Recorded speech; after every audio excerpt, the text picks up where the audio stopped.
It was a warm summer afternoon when two twins, Dipper and Mabel Pines, first arrived in the sleepy town of Gravity Falls, Oregon. The sky was soft and blue, the tall pine trees swayed gently in the breeze, and everything felt calm and mysterious all at once. They had come to spend the summer with their great-uncle, whom they lovingly called Grunkle Stan, at his ramshackle tourist shop, the Mystery Shack. As their parents' car drove away, the twins stood together under the whispering trees and felt the hush of the forest around them. In that gentle stillness, they sensed that this summer would be unlike any other, full of secrets hidden in the woods and wonders waiting to be discovered. It's okay to relax now as we begin this journey. You can imagine the soft rustle of the leaves and let your mind wander like the mist in Gravity Falls. Grunkle Stan welcomed Dipper and Mabel with a gruff smile at the creaky old Mystery Shack. The shack was a quirky little museum of oddities, creaking in the woods, and it quickly became their home away from home. The evening light filtered through the dusty windows as Stan showed them their attic bedroom. That first night, Dipper gazed out the attic window at the silhouettes of whispering pines under a twilight sky, clutching a flashlight and feeling a tingle of excitement. Mabel, already wearing one of her goofy, colorful sweaters, arranged her many glittery crafts on her bedside table. The twins felt safe and cozy, even as an owl hooted softly outside. In the comfy darkness of their new room, they drifted to sleep, unaware of the adventures and mysteries that would gently unfold around them. The next morning, bright and early, Dipper and Mabel set out to explore the woods behind the Mystery Shack. The forest air was cool and fresh. Sunlight dappled the ground through the canopy as they wandered among mossy stones and ferns. Dipper, ever curious, was drawn to a strange metallic tree stump with a hidden compartment. Inside it, to his astonishment, he found a weathered journal bound in red leather with a handprint and the number 3 on the cover. He opened it to see pages filled with notes and diagrams of the supernatural creatures and odd phenomena of Gravity Falls. The entries hinted at strange gnomes, ghosts, and unspoken secrets. Dipper's heart pounded not with fear but with wonder as he realized someone before him had documented incredible mysteries in this very town. He showed the mysterious journal to Mabel under a shaft of gentle morning sun, and together they felt both excited and comforted. Whatever odd things they might encounter, at least they had some guidance from this unknown author. As the day went on, Mabel, full of cheerful energy, decided to dive into the summer by looking for a summer romance. It wasn't long before she announced she had met a new friend. A very peculiar boy who seemed a little awkward, but Mabel found his quirkiness charming. She invited Dipper to meet him that evening in the woods. Under the early evening sky, surrounded by chirping crickets and golden light, Dipper grew suspicious of this boy's strange behavior. The boy would mumble oddly and seemed not quite human. Dipper gently recalled something from the journal, a warning about creatures disguising themselves. Concerned for Mabel's safety, he followed her and her new friend into the woods as fireflies blinked around the trees. Before long, the truth emerged under the silvery moonlight. Mabel's new boyfriend was not a boy at all, but a cluster of gnomes stacked on each other, wearing a disguise. They had hoped to make Mabel their gnome queen, which was certainly not the kind of summer romance Mabel had imagined. When the gnomes revealed themselves, hundreds of tiny bearded men with pointy hats swarmed out from the shadows of the forest. It could have been a frightening sight, but the moment was so strange and whimsical that even Mabel and Dipper were more surprised than scared. The gnomes begged Mabel to join them, promising treasure and eternal adoration, but she politely declined. When she refused, the little gnomes became overeager and tried to capture her, forming a giant tidal wave of gnomes rolling through the pines. Dipper grabbed Mabel's hand, and the two ran through the woods, their laughter and yelps echoing softly as they dodged trees. It was a bit thrilling, but not too scary, almost like a playful chase in a dream. With quick thinking, Dipper remembered an entry from the journal. Gnomes dislike certain loud noises. At the edge of the clearing stood the golf cart from the Mystery Shack. The twins hopped in, and Dipper revved the engine. The sudden roar startled the gnome horde and sent them tumbling back in a flurry of tiny hats. Using a leaf blower from the cart, Dipper created a gust of wind that swept the little gnomes up like dry leaves, gently scattering them deeper into the forest. Freed from the gnome pile, Mabel dusted off her sweater and couldn't help but giggle at the absurdity of it all. It had been a strange adventure, but the twins were safe and sound. They even felt a bit sorry for the gnomes as they watched the tiny creatures retreat, grumbling into the tranquil twilight woods. That night, back in the cozy attic, Mabel decided she'd had enough of odd romances for a while and cuddled her head into her soft pillow. Dipper placed the mysterious journal on his nightstand, its pages full of questions he knew would lead them to more discoveries. They listened to the gentle creaking of the shack settling at night and the distant chorus of frogs outside. "It's okay to relax now," Dipper whispered to Mabel with a smile, teasing her about her gnome suitors. Mabel giggled sleepily, knowing they had each other through any weirdness made them feel secure. As the cool night breeze drifted through the window, the twins closed their eyes, letting themselves rest. You can drift off as you listen, just as Dipper and Mabel drifted off that night, safe in the knowledge that they had begun to unravel the quiet mysteries of Gravity Falls together. The following day brought a new adventure when Grunkle Stan decided to take the twins on a family fishing trip to the nearby lake. The morning mist hovered over the crystal-clear water of Lake Gravity Falls, and the sun sparkled on its gentle waves. Along for the trip came Soos, the Mystery Shack's friendly handyman, a big-hearted young man who was as loyal as he was goofy. Soos treated Dipper and Mabel like old friends from the start, making them feel even more at home. As Stan's rusty fishing boat puttered across the lake, the air was filled with the calls of distant birds and the soft chug of the motor. Stan eagerly cast his fishing line, hoping for a big catch, but Dipper's attention was drawn to something else entirely: whispers around town of a sea monster called the Gobblewonker that supposedly lurked in the lake's depths. Excited by the possibility of discovering another mystery from his journal, Dipper convinced Mabel and Soos that they should split off from Grunkle Stan for a bit to search for the legendary lake monster. With a cheerful wave to Stan, who shook his head, grumbling good-naturedly about kids these days, the trio set off in an old rowboat that Soos cheerfully commandeered. They felt the thrill of adventure as they glided across the water, the boat gently rocking. Mabel leaned over to let her hand trail in the cool water, giggling as it left a tiny wake.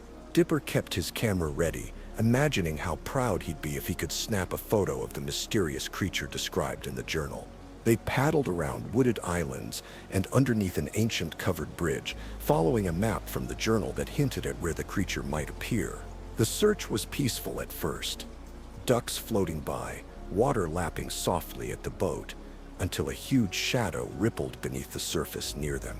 Suddenly, with a quiet whoosh, a long serpentine shape emerged from the water.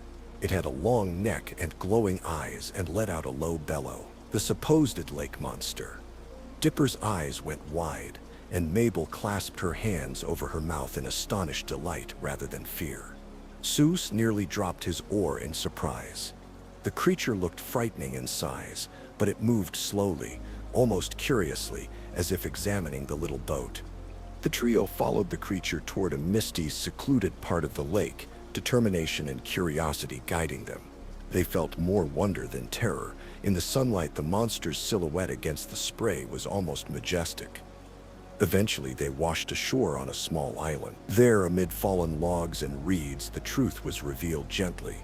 The monster was not a living creature after all, but a mechanical contraption. Old Man McGucket, the eccentric old inventor of the town, had built an enormous robotic lake monster as a way to get attention and perhaps to have a bit of fun scaring the town. The metal beast creaked and whirred, then sputtered to a halt, its eyes dimming as McGucket popped out of a hatch apologetically. Instead of being angry, Dipper, Mabel, and Soos found themselves sympathizing with the lonely old man who had built the Gobblewonker because he missed spending time with his son and thought a grand monster hunt might bring them together. On that tranquil lakeshore, with the gentle lake breeze ruffling their hair, they listened to McGucket's tale of loneliness. Mabel kindly patted the old man's shoulder, and Dipper assured him that he wasn't alone. He had the whole town and them to talk to any time. Soos even invited McGucket to come by the Mystery Shack for a free tour and some company. The old man's eyes twinkled with gratitude. By the time they reunited with Grunkle Stan, the sun was starting to set in hues of orange and pink over the lake. Stan hadn't caught any fish, but he had a bunch of silly stories about the ones that got away. The twins didn't end up with a photo of a real monster, but they had discovered something meaningful nonetheless. A new friend in McGucket, and the understanding that many mysteries in Gravity Falls had human hearts at their core. That evening, back at the shack, they all enjoyed a simple dinner of Stan's homemade fish stew. Despite the lack of actual fish, he improvised with canned goods. The family sat together around the table as dusk fell, laughing softly at Seuss's goofy reenactment of how he almost got eaten by the fake gobblewonker. Outside, crickets began their nightly chorus. Dipper, Mabel, and even Stan felt content. The adventure had ended not with a frightening monster, but with kindness and a sense of belonging. As they prepared for bed that night, Dipper penciled a small note in the margin of the mysterious journal about the gobblewonker incident, and Mabel yawned, wrapping herself in a soft blanket. With the comforting sounds of the forest night drifting through the window, they all slept soundly, the lake's gentle whispers now just a lullaby in their dreams. Another day, the twins discovered that even ordinary fun in Gravity Falls could lead to uncanny surprises. One rainy afternoon, to pass the time, Mabel decided to help Grunkle Stan revitalize an old exhibit in the Mystery Shack, a quirky wax museum of famous figures that Stan had collected over the years. Stan had a wax sculpture of himself that he adored, and Mabel, ever the arts and crafts enthusiast, spent a calm afternoon sprucing it up, lovingly polishing the wax and even knitting it a tiny sweater as a joke. Dipper watched the rain patter against the windows as Mabel happily worked, the scent of old wax filling the cozy shack gift shop. They set up all the wax figures for a grand unveiling during the next day's tours. Everything seemed simple and quiet, but the following morning, the twins awoke to a peculiar scene. Stan's wax figure, which had been the centerpiece of the collection, had been vandalized overnight, its head missing. Grunkle Stan was distraught and a little melodramatic about his wax doppelganger's demise. Sensing a mystery afoot, Dipper and Mabel put on their detective hats. In a lighthearted, hushed investigation, they examined the display room before the shack opened to visitors. The wooden floorboards creaked under their feet as they searched for clues, and dust motes danced in the sunbeams coming through the windows. Mabel felt excited to play detective, and Dipper consulted his journal just in case something supernatural was at play. They found strange, tiny clues, waxy footprints, leading away from the display and out into the hallway, as if the wax figure had somehow walked off on its own. Could the culprit be something as fantastical as a living wax person? It seemed impossible, yet in Gravity Falls, the line between the impossible and possible was blurry.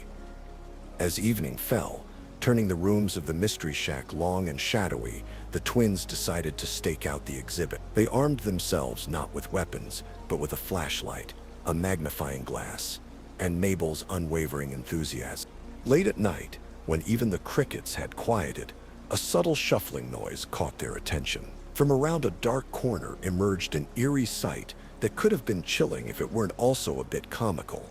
A group of wax figures, including wax Sherlock Holmes and wax Shakespeare, moving by themselves, their wax faces, usually frozen in friendly expressions, now looked mischievous and a touch angry. It turned out these wax statues had secretly been alive all along, animated by some odd magic of the Mystery Shack, and they were upset at Stan for neglecting them and leaving them to melt in the summer heat the day before. In their silent rebellion, they had taken the head of Stan's wax figure as revenge. Instead of panicking, Dipper and Mabel treated the encounter almost like a playful, spooky story come to life. Speaking softly and calmly, Dipper confronted the wax figures, gently reasoning with the likes of wax Sherlock. Mabel, in her typical warm-hearted way, even complimented the wax figures on their realism and apologized on behalf of Stan for not taking better care of them. Perhaps the wax figures expected a fight, but what they got was empathy from the two human kids. This took some of the wind out of their sails. With a bit of cleverness, the twins managed to corral the wax figures back into their stands by turning down the thermostat in the shack, causing the waxy mischief makers to slow their movements. One by one, Like tired dancers after a long night, the wax figures became still and lifeless once more, frozen in place as ordinary statues.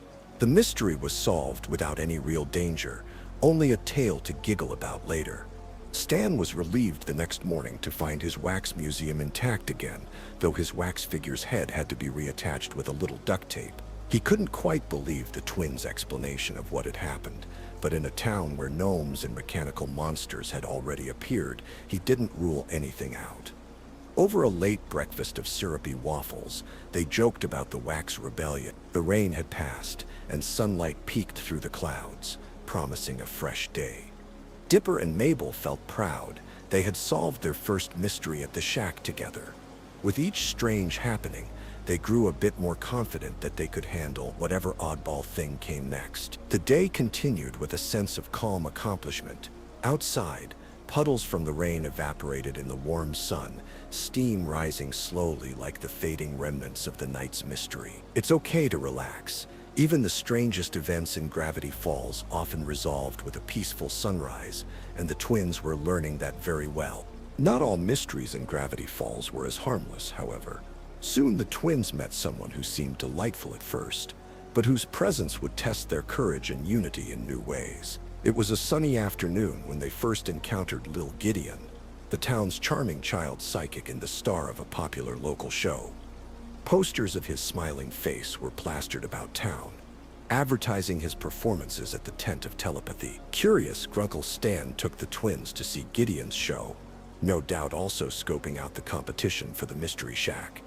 Inside the Tent of Telepathy, they sat on folding chairs in a cheerful crowd of townsfolk. The lights dimmed to a comfortable glow, and little Gideon, a small boy with a big poof of white hair, a fancy suit and a bolo tie glittering around his neck, took the stage. In a sweet southern drawl, he wowed the audience with dazzling smiles and supposed psychic reading. Mabel was instantly charmed by this over-the-top yet endearing performer, and even Dipper had to admit the act was entertaining.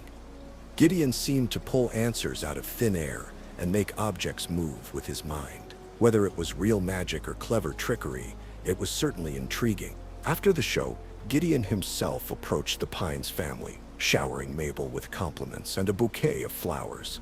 He was polite and friendly, if a bit intense for someone so small. Over the next few days, Gideon took a keen interest in Mabel, inviting her for milkshakes at the local diner, giving her tiny gifts, and always appearing whenever she walked through town. At first, Mabel found the attention flattering and innocently enjoyed having a new friend who called her special. Dipper, however, felt a nagging feeling that something was off. Perhaps it was the way Gideon's smile never quite reached his eyes when Dipper was around, or some entries in the journal warning about deceptive charms. One late afternoon, Gideon invited Mabel to his family's lavish mansion for a playdate. The sky was turning orange and pink as Dipper accompanied Mabel to drop her off, protective as any brother would be. Gideon led Mabel inside, but as Dipper turned to leave, he overheard Gideon in a moment of frustration. Gideon's tone changed when he thought Dipper wasn't listening, from sugary sweet to cold and impatient. Concerned, Dipper peeked into a window and saw Gideon arguing with his father about keeping those Pines twins under control, and something about wanting the Mystery Shack for himself. Dipper realized that Gideon's affection was not so innocent. He had an ulterior motive and maybe even a dangerous obsession with the shack and with Mabel. That evening at dinner, Mabel mentioned that Gideon had given her a sparkly brooch as a present and invited her to another get-together. Dipper gently voiced his worries to her. The wind chimes outside tinkled softly as he explained that Gideon might not be as harmless as he seems. Mabel wanted to believe the best in her new friend, but she trusted her brother's intuition too. They decided Mabel would let Gideon down easy, hoping he would take a step back. When Mabel tried, Gideon did not handle the rejection well. In a quiet corner of the diner the next day, as mellow old songs played on the jukebox, Mabel told Gideon she just wanted to be friends. Gideon's face fell, his eyes flashed with an anger that sent a slight shiver down Mabel's spine. He squeezed the glittering bolo tie at his neck, and in that moment, an object on their table suddenly levitated and shattered, a display of telekinetic power fueled by his emotion.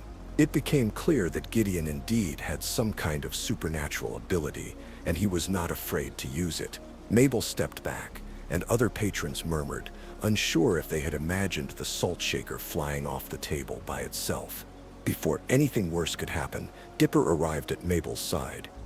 He had suspected Gideon might react poorly and had been keeping a close watch. Dipper stood firm between Gideon and Mabel. Although Gideon was just a child like them, his expression twisted with rage gave the moment a surreal intensity. Gideon muttered a heated promise that he wouldn't forget this slight. Then, regaining his performer's composure, he straightened his jacket and left the diner with a last overly polite farewell that somehow felt like a threat. A gentle piano tune continued to play on the diner's jukebox, restoring a sense of normalcy as the door closed behind him, but Dipper and Mabel knew they had made a formidable enemy. Walking home under the late evening sky, the twins stayed close together. Mabel was sad and shaken that someone she thought was a friend had turned out to be so hostile. Dipper put an arm around her shoulders reassuringly. The world around them was calm. The neon sign of the diner buzzed quietly. A soft breeze blew a few fallen leaves across their path, and stars were beginning to peek out. Yet the siblings felt a tension that took time to melt away. By the time they reached the mystery shack, twilight had deepened to night. They found Grunkle Stan dozing in his armchair by the TV, the glow of a nature documentary flickering across the room. Seeing Stan safe and ordinary as ever made the day's troubles feel a little smaller. Up in their attic bedroom, Mabel fiddled with a gift brooch from Gideon, conflicted, before finally tucking it away in a drawer and out of sight. Dipper locked the journal safely in his backpack. They silently agreed to be extra careful around Gideon from now on.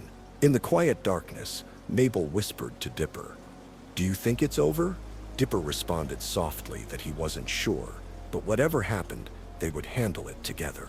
The gentle hoot of an owl outside was the only answer. Feeling safer in each other's company, they let the matter rest for the night.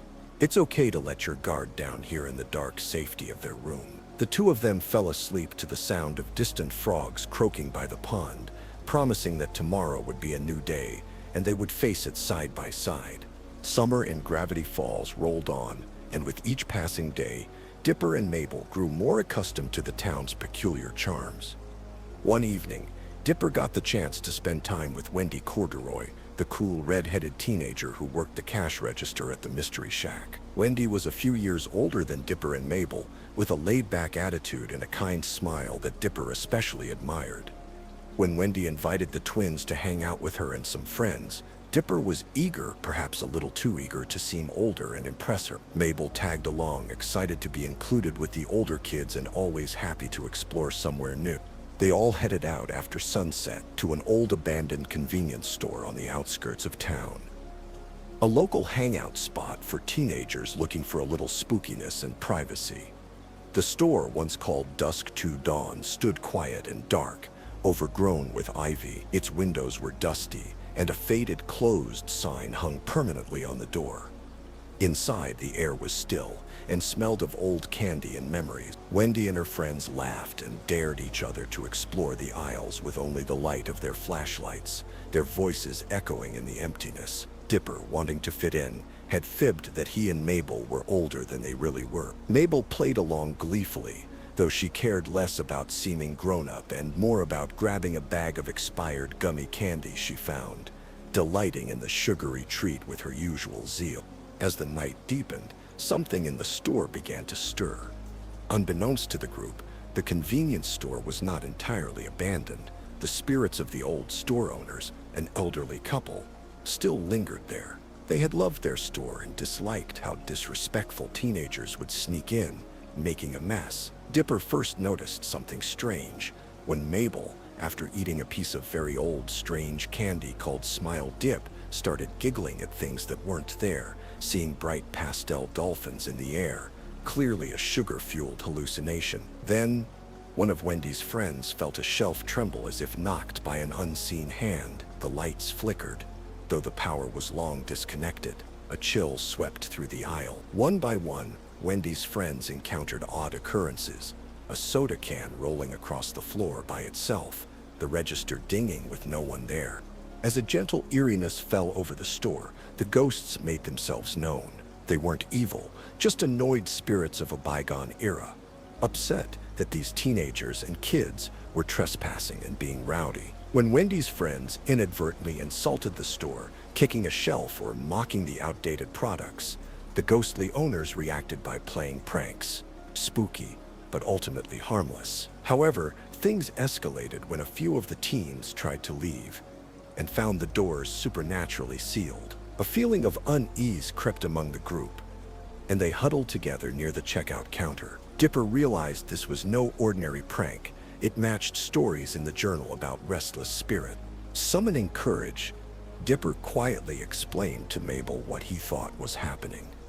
Mabel, still a bit loopy from the silly candy, giggled at the idea of grumpy ghost grandparents haunting a store, but she agreed they had to do something before Wendy and the others got truly frightened. In a calm voice, Dipper addressed the empty air, apologizing to the spirits for intruding and promising they meant no harm. For a moment, the store fell silent. Then a ghostly figure, translucent and gentle in form, appeared behind the counter. An elderly woman in a retro dress, and beside her an elderly man in a bow tie. Their expressions were stern but not monstrous. They asked, in crackling, echoing voices, why the group was in their store after hours. Wendy and her friends were speechless, but Dipper, stepping forward respectfully, explained that they were sorry for coming in uninvited. He admitted it was wrong to mess around. Mabel chimed in with a hiccupy giggle, complimenting the ghosts on what a nice store they had run. "This smile dip is so good, ma'am," she added sincerely. The flattery and honesty took the ghosts aback. What they had expected was more mischief. Instead, they were being treated kindly. The ghostly couple glanced at each other, their rigid stance softening. They decided to let the group go, but on one condition: someone had to make amends for the disrespect shown. Wendy and her friends were speechless, but Dipper, stepping forward respectfully, explained that they were sorry for coming in uninvited. He admitted it was wrong to mess around. Mabel chimed in with a hiccupy giggle, complimenting the ghosts on what a nice store they had run. "This smile dip is so good, ma'am," she added sincerely. The flattery and honesty took the ghosts aback. What they had expected was more mischief. Instead, they were being treated kindly. The ghostly couple glanced at each other, their rigid stance softening. They decided to let the group go, but on one condition: someone had to make amends for the disrespect shown.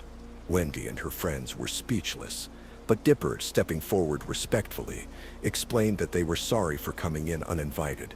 He admitted it was wrong to mess around. Mabel chimed in with a hiccupy giggle, complimenting the ghosts on what a nice store they had run. "This smile dip is so good, ma'am," she added sincerely. The flattery and honesty took the ghosts aback. What they had expected was more mischief. Instead, they were being treated kindly. The ghostly couple glanced at each other, their rigid stance softening. They decided to let the group go, but on one condition: someone had to make amends for the disrespect shown. Dipper realized that appeasing the ghosts might be as simple and absurd as playing along. So, swallowing his pride for the sake of his friend's safety, he found a moth-eaten pink lamb costume on a rack, perhaps placed there by the spirits themselves, and put it on over his clothes. With a deep breath, under the flickering fluorescent light, Dipper did the lamby-lamby dance, a goofy, gentle dance involving shuffling and baying like a lamb. It was utterly ridiculous, and Mabel had to cover her mouth both in surprise and delight as she watched her brother commit to the bit with wholehearted earnestness. Wendy and her friends were stunned, then started to smile and chuckle, not at Dipper, but at the entire charming absurdity of the situation. As Dipper wiggled and danced, the tension in the store melted away. The ghosts, appeased by this respectful if silly gesture, began to fade, but not before the elderly woman ghost thanked them for their manners and warned them kindly to run along now, dearies. With a soft click, the front doors unlocked and opened, letting in the cool night breeze. Free to leave, the whole group filed out, hearts pounding, but also laughing in relief. The stars outside seemed exceptionally bright after the dim interior of the store. Wendy playfully elbowed Dipper, telling him he was braver than most grown-ups she knew. Dipper blushed, half from the praise and half from remembering he was still wearing pieces of the lamb costume. Mabel skipped alongside, humming the silly dance tune and praising Dipper with a big grin. "You nailed it." Walking home through the quiet streets, everyone's laughter slowly quieted to a calm contentment. What could have been a frightening encounter had turned into a funny story to tell. By the time Dipper and Mabel returned to the Mystery Shack, it was late and their eyes were heavy. Grunkle Stan had fallen asleep on the couch waiting up for them, the TV static gently crackling in the background. Dipper carefully draped a blanket over Stan so as not to wake him. Upstairs, as the twins got ready for bed, Mabel teased Dipper about his big dance number, and Dipper, though embarrassed, chuckled. The important thing was that everyone was safe and sound. In the quiet of their room, with moonlight casting a pale glow on the wood-planked floor, they felt proud for diffusing a scary situation with humility and humor. Before slipping into sleep, Dipper noted in the journal about friendly ghosts and the power of a sincere apology, while Mabel whispered into the darkness, "Good night, silly ghosts." It was okay now. The danger had passed. The shack was peaceful, and both siblings drifted off with smiles on their faces, the events of the night already turning into a gentle dream. On another day, beneath a bright midday sun, Dipper found himself pondering what it really meant to be brave. He had shown bravery in facing monsters and ghosts, but he still felt self-conscious about not being as conventionally manly as he thought he should be. He was slender and bookish, not strong or tall, and after being teased lightly about it, perhaps by a local bully or even by his own insecurities, he decided to prove himself in an unexpected way. According to the mysterious journal, deep in the forests of Gravity Falls lived a group of creatures called Minotaurs, muscular, half-man, half-bull beings who supposedly knew the secrets of manliness. One morning, Dipper set out quietly into the woods in search of these mystical Minotaurs, determined to undergo whatever magical trial might make him feel more confident. Mabel was busy that day trying to help Grunkle Stan with his own problem. She noticed Stan had a soft spot for the diner waitress, Lazy Susan, and took it upon herself to coach Stan in winning Susan's heart with kindness. So Dipper ventured out alone, promising Mabel he'd be back by evening. The forest was peaceful as Dipper followed a rough map scribbled in the journal. Birds chirped lightly and the scent of pine needles filled the air. Eventually, he stumbled upon a hidden cave with ancient symbols carved around its entrance, the den of the Minotaurs. Gathering his courage, Dipper entered the cool, dim cave. Torches flickered along the walls, and he soon found himself face to chest with towering, horned figures with burly arms and the bodies of strong men. The Minotaurs regarded the young human with surprise and then amusement. What business did a soft-looking boy have in their man cave? In a deep, but not unkind voice, their leader asked Dipper why he had come. Swallowing his nerves, Dipper respectfully explained that he wanted to learn how to be more like a man, braver, tougher. The Minotaurs, hardy and proud, decided to humor the request. They put Dipper through a series of humorous manliness trials, lifting heavy rocks, roaring into the canyon to hear an echo, wrestling with a particularly grumpy Minotaur called Shuchpar, who was actually quite gentle with the boy, taking care not to hurt him. These trials, while physically challenging for Dipper, were conducted almost like an elder teaching a youngster. The Minotaurs offered tips in booming, enthusiastic voices and cheered when Dipper managed even a small feat, like lifting a boulder the size of a watermelon.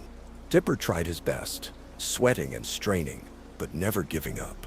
Deep down, though, he began to see that their idea of manliness, all loud roars and muscles, wasn't exactly fitting him, and that was okay. This realization came to a head when the Minotaurs presented Dipper with one final task: to slay the multi-bear, a legendary multi-headed bear that lived atop the highest hill as a supposed ultimate proving of a man's courage.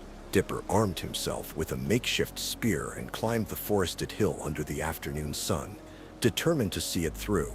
When he entered the multi-bear's lair, heart-pounding, he found the beast ready, but not attacking. The multi-bear was indeed a fearsome sight at first. a large bear with multiple heads, each growling softly. Dipper raised his spear with trembling hand, but as the moment stretched, he locked eyes with one of the creature's heads and saw not rage, but a sort of sadness or resignation there. The multi-bear spoke in a low, rumbling voice, asking why Dipper had come to harm him. In that pause, Dipper realized this creature had done nothing to him, was proving himself worth hurting an innocent being. The multi-bear admitted quietly that he mostly kept to himself and only fought those who sought him out. And then, to Dipper's surprise, the monstrous-looking being confessed a love for an old Europop song that Dipper also secretly adored, an unexpectedly gentle common ground that made Dipper smile. Lowering his spear, Dipper decided he could not go through with it. Instead of slaying the multi-bear, he sat down on a rock and had a calm, earnest conversation with him, even humming a few bars of that favorite song together in the echoey cave. It was a strange, touching sight, a boy and a multi-headed bear finding camaraderie in music. When Dipper returned to the Minotaurs and told them he refused to kill the multi-bear, they were furious at first, but Dipper stood his ground politely. He explained that true strength wasn't about needless violence or proving anything at someone else's expense. It took more courage to show mercy and be true to oneself. Though they huffed and puffed, the Minotaurs begrudgingly respected Dipper's integrity. They realized this young human had a kind of inner strength that didn't require horns or muscle. With grunts that sounded like approval, they allowed Dipper to leave their realm, even gifting him a ceremonial honorary Minotaur horn, which he later kept as a funky keepsake. The late-day sun was golden through the trees as Dipper headed back, feeling lighter, his confidence quietly bolstered, not by brute strength, but by knowing he stayed true to who he was. Meanwhile, Mabel's day of trying to help Grunkle Stan become a charming gentleman for Lazy Susan turned into a comedy of errors. She had given Stan a total makeover of manners, teaching him to say nice things, combing his hair, even encouraging him to practice giving compliments in a mirror. Stan, grumbling but secretly wanting to impress Lazy Susan, tried his best, though his nature was gruff. When Stan went to the diner that afternoon to talk to Lazy Susan, he stumbled on his words, complimenting her in awkward ways. "Your eyes are real nice, Susan," forgetting she had a lazy eye. Susan found Stan's fumbling oddly cute, but ultimately Stan realized he was more comfortable just being himself. He cracked a corny joke and made Lazy Susan laugh heartily, and that genuine connection did far more than any polished line Mabel had taught him. Mabel watched from behind the diner's jukebox, giving Stan a thumbs up and a bright grin. That evening, the family reunited at the shack. Dipper returned, a bit muddy and tired but content. Mabel proudly recounted Stan's semi-successful attempt at wooing Lazy Susan. Stan blushed and downplayed it, but he seemed pleased. Dipper recounted, in a modest way, his encounter with the Minotaurs, making Mabel's eyes widen in amazement. When he told her about sparing the multi-bear and finding a mutual favorite song, Mabel clapped and cheered. That was just like her brother, kind to the core. Over a simple dinner with twilight settling outside, Stan teased Dipper about making friends with every critter in the woods, even the scary ones, but there was pride in his voice. Suze, having overheard bits while fixing a light bulb, chimed in. "Dude, that's awesome," and offered Dipper a high five. The night ended calmly. Dipper scribbled down in the journal about the Minotaurs and what he learned, then tucked the book away. Mabel was drawing a doodle of Stan with hearts, labeling it "Ladies' Man" as a joke, which made Stan snort. In the quiet moments before bed, Dipper looked out at the crescent moon and felt okay with himself. Mabel, in her bed, tossed the plush pig toy she had, foreshadowing perhaps the pet she would soon gain, and told Dipper that to her, he'd always been plenty brave and strong. The siblings fell asleep with that warm reassurance in their hearts. Outside, a lone wolf's distant howl harmonized with the gentle night, not a cry of fear, but just a lullaby of the wild, reminding them that they were part of something magical and safe, all at once. A week or so later, excitement buzzed in Gravity Falls as everyone prepared for a big party at the Mystery Shack. Grunkle Stan had decided to throw a Mystery Shack as back party to draw in tourists and celebrate a successful summer so far. Dipper saw this as another chance to maybe spend time with Wendy, who would definitely be at the party, and perhaps finally tell her how he felt. Mabel, on the other hand, just loved parties, the music, the snacks, the chance to wear a glittery outfit. She pulled on one of her brightest sweaters and a party crown made of fuzzy pipe cleaners. The evening of the event, the shack was strung with colorful lights, and catchy pop music hummed from the speakers set up in the gift shop.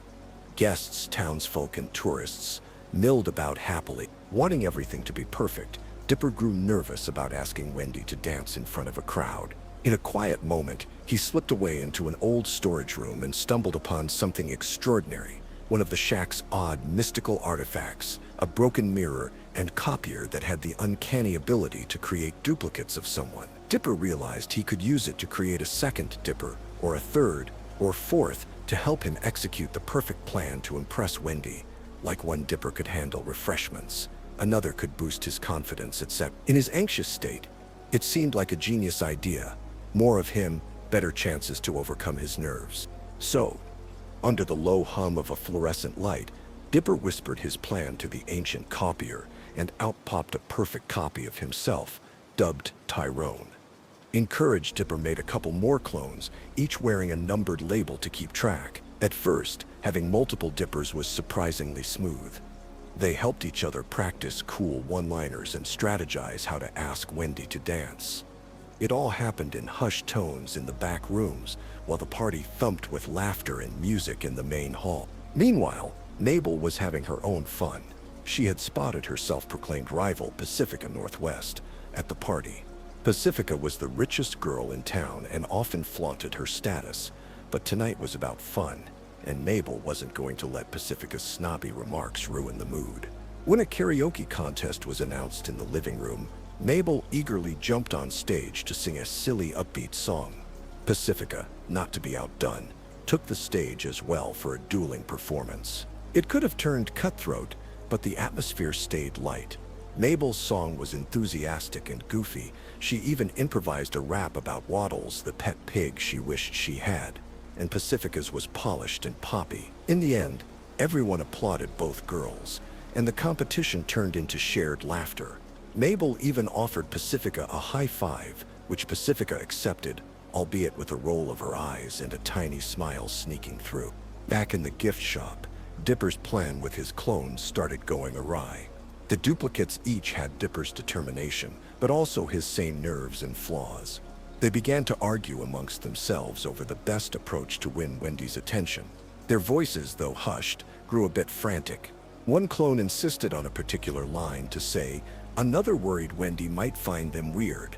Another clone accidentally spilled punch on himself and grew panicked about the mess. Dipper realized that he might be overcomplicating things, and worse, his duplicates were not content to just vanish after the plan. They had their own ideas now. A comedic chaos ensued as the multiple Dippers, each labeled with their number, ended up stumbling into the main party area in a kind of farcical parade just when Dipper finally went to ask Wendy to dance. Wendy turned around to see not one, but several Dippers, all looking sheepish and startled at being caught. For a split second, Dipper thought his chances were ruined. But then Wendy laughed. The sight was just too funny and absurd. "How many of you are there?" she chuckled in disbelief. Realizing the jig was up, Dipper sheepishly admitted he might have gone a little overboard trying to impress her. Wendy found it oddly sweet that he'd literally cloned himself out of nervousness. With the situation diffused by humor, most of the clones disappeared back into the other room, deciding among themselves to quietly return into the magical copier, with maybe a slight bit of sadness, but understanding that only one Dipper could stay. In the end, only the real Dipper remained with Wendy, who kindly placed a hand on his shoulder and said, "You know, you could have just asked me for a dance, doofus." And so, under the warm glow of strings of lights and with a slow song playing, Dipper finally got to dance with Wendy. It wasn't everything he imagined. His palms were sweaty and he stepped on her foot once, making them both laugh. But it was nice. He felt a wave of relief and simple happiness just swaying to the music with her, the earlier clone chaos already fading to a memory. Nearby, Mabel watched her brother with a beaming smile while she munched on a cupcake, proud of him for being himself at last. As the party wound down and guests trickled out into the cool night, Stan counted his earnings from the souvenir stand, declaring the party a financial success. Suze cheerfully gathered discarded cups, and Wendy said goodnight to the family as she headed home, thanking them for a great time. Dipper was on cloud 9 from his dance, and Mabel was full of sugar and contentment. That night, long after the last guest had gone, the twins lay awake in their beds in the wee hours, still buzzing a bit from the excitement. Mabel tossed a glow-in-the-dark party balloon up and down, while Dipper stared happily at the ceiling, replaying the dance in his mind. Quiet eventually settled in, and with it came a profound, sleepy peace. They both learned something that day. Dipper learned that trying too hard to be someone he's not only leads to unnecessary trouble, and being genuine is far more endearing. Mabel learned that even rivals can share a laugh, and that her positivity could win over almost anyone for a moment. In the gentle darkness, Mabel murmured, "This was the best party ever," and Dipper responded with a soft chuckle, "Definitely memorable." The exhaustion of the day's fun finally caught up to them. As they closed their eyes, the faint sound of an owl outside and the distant hoot of a nightjar served as their lullaby. The shack was quiet and at rest, and it's okay to relax now. The twins drifted to sleep, their hearts light in the safety of their silly, wonderful world. Not every discovery in Gravity Falls came with celebration. Some brought serious secrets to light. On the town's annual Pioneer Day, Gravity Falls celebrated its supposed founding by Nathaniel Northwest. The whole town dressed in old-timey clothes and gathered for a parade on the sunny Main Street, complete with horse-drawn carriages and folks churning butter or playing banjos. Dipper and Mabel joined in the festivities with enthusiasm. Mabel even wore a bonnet and pretend pioneer dress, looking like a cheerful time traveler. Pacifica Northwest, being the descendant of the town's founder, or so everyone believed, was the junior grand marshal of the parade, wearing a fancy gown and waving from a float. She took every opportunity to remind Mabel that the Northwest family was essentially Gravity Falls royal. Dipper, however, had stumbled on a clue in the journal that not all was as it seemed with the town's history.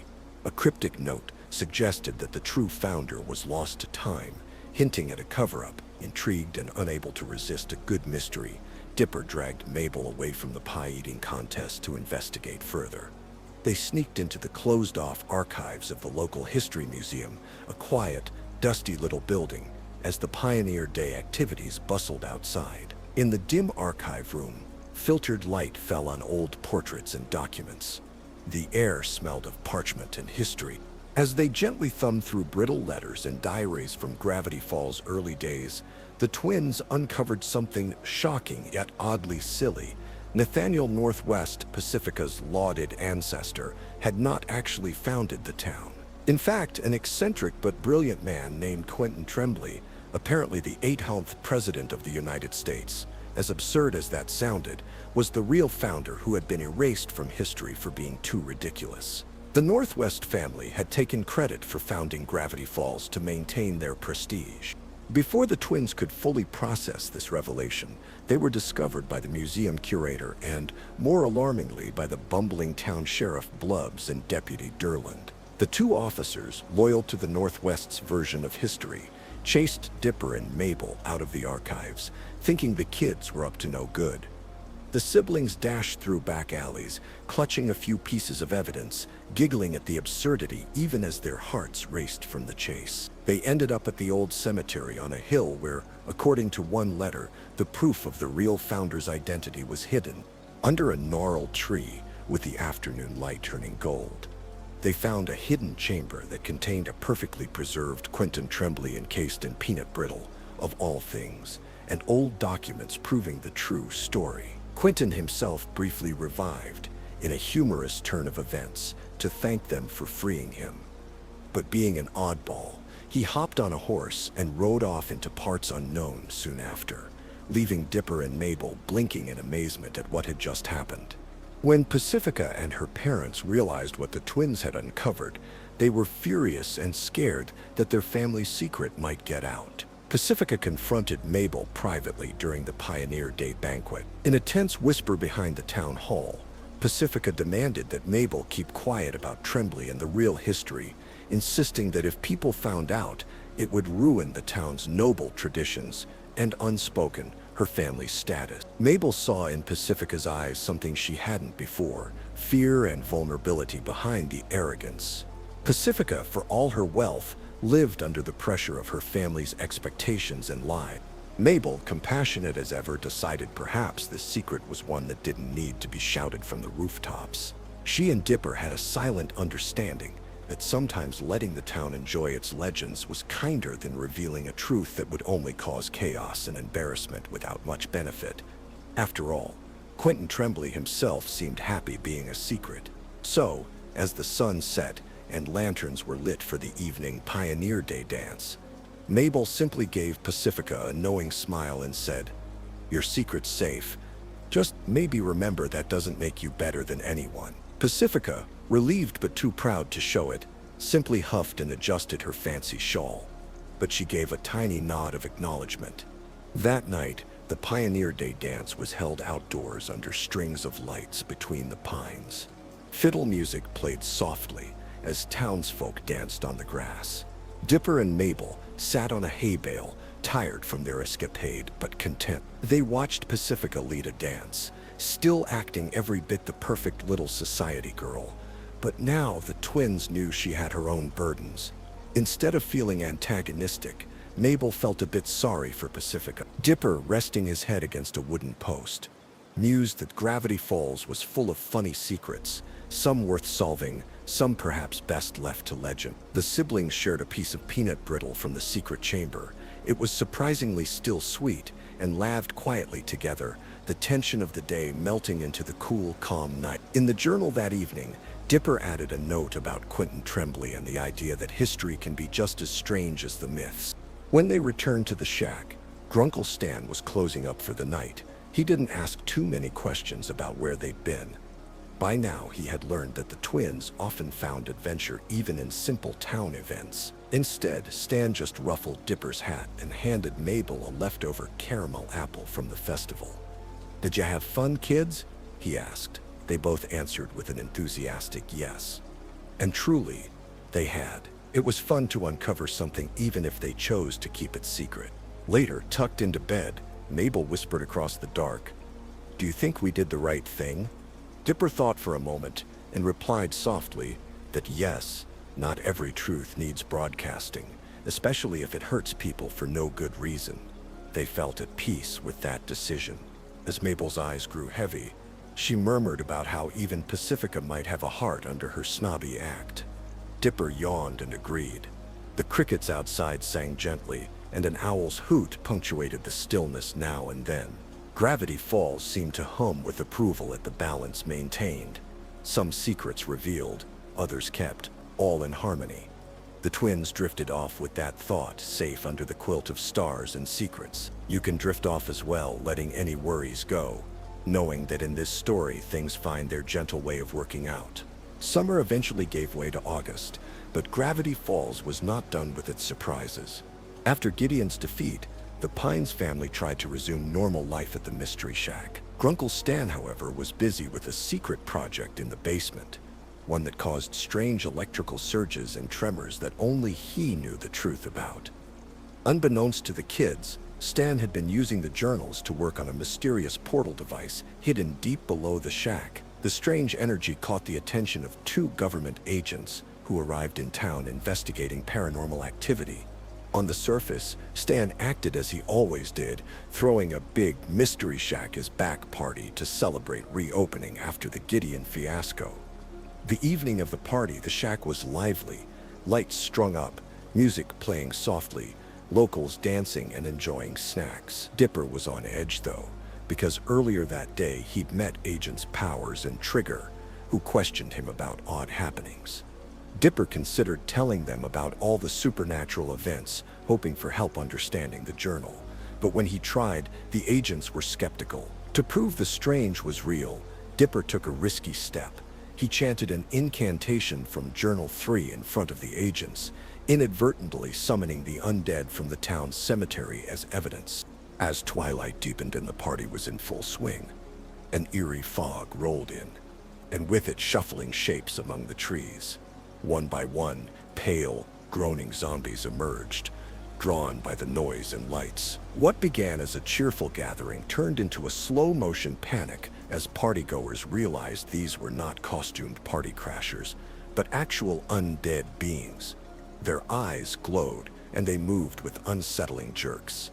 Dipper, Mabel, and Wendy quickly herded the civilians inside the shack, bolting doors. Stan, seeing the threat and initially thinking it was another prank or something from the journal, armed himself with a baseball bat. Despite the frightening scenario, Dipper and Mabel kept remarkably calm. Dipper remembered a page in the journal about zombies being weak to a specific kind of ultra-loud noise. Trapped inside the shack with the horde thumping against boarded windows, Dipper hatched a plan: the karaoke machine. The party had a karaoke setup with big speakers. Mabel caught on and immediately started queuing up the loudest, most cacophonous song she could think of. Stan climbed to the roof from an upstairs window while the twins and Wendy dragged the speakers outside and pointed them at the advancing zombies. On Stan's signal, Mabel hit play. What blasted out was an off-key, high-volume recording of Stan himself singing a terribly out-of-tune karaoke song from earlier, Taking Over Midnight, a cheesy pop song he had tried to perform. The effect on the zombies was immediate and comical. The zombies clutched their ears, or where their ears once were, and staggered back, the magical dissonance causing them literally to crumble. One by one, the undead collapsed into heaps of dust and old clothes right in the front yard. By the time Stan finished the last screechy note, the night was silent again, except for the panting of relieved party guests peeking out from safety. Laughter and cheers erupted, partly at the absurdity of music defeating zombies, and partly out of sheer relief. The agents, now thoroughly convinced by the spectacle, ran to call their higher-ups about what they'd seen, leaving the scene in a hurry. Stan looked at Dipper and Mabel with a mix of pride and bewilderment. He realized the kids knew what they were doing when it came to the supernatural. In the aftermath, Stan softly admitted to the twins that he was aware Gravity Falls was rife with oddities, and that he had reasons for keeping some secrets, but he thanked them for protecting everyone. This was a turning point. Dipper felt Stan was finally acknowledging that they could handle the truth, or at least some of it. That night, after everyone left and the shack was tidied up, Stan let Dipper and Mabel in on a personal promise. One day soon, I'll explain everything to you. Just not yet. The siblings accepted that, trusting he had his reasons. Together, they all fortified the shack a bit more. Stan installed extra locks, just in case of any other undead surprises. Before heading to bed, Stan did something rare. He said, "Good job, kids. Sleep tight," in a gentle tone. It made Dipper and Mabel beam. Upstairs, Mabel fell asleep mid-thought, whispering about how even scary zombies turned into a funny story. Dipper stayed up a tad longer, jotting down the day's events in Journal 3's margins, adding a doodle of a musical note chasing a zombie. They slept deeply, feeling more trusted and united with Stan than ever. A couple of days later, the mystery of the journals beckoned once more. Dipper, determined to uncover who wrote them and what secrets remained, managed to decode a hidden clue in invisible ink on one of the journal pages. It hinted at a location, a secret bunker in the woods, where the author might have hid, with Wendy, Mabel, and Seuss accompanying, because an adventure is better with friends, and Mabel insisted Wendy be invited for extra coolness factor. They set out to find this underground lab. The group followed the clues to a camouflaged trapdoor near an old tree deep in the forest. It creaked open to reveal a ladder descending into darkness. One by one, with flashlights and some snacks, courtesy of Mabel's foresight, they climbed down into what turned out to be an abandoned high-tech bunker. The air was musty but cool, and fluorescent lights flickered to life as they moved through metal corridors. They found rooms filled with peculiar equipment, scribbled notes on the walls, and symbols matching those in the journal. Dipper's heart pounded with excitement. This could be where the author, the mysterious figure who documented Gravity Falls oddities, had worked. However, they weren't alone.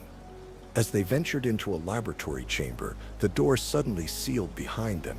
From the shadows emerged a shifting form that made Wendy gasp and Seuss drop his flashlight. It looked at one moment like a hulking beast, then a split second later like a mirror image of Dipper, and then as an amorphous blob.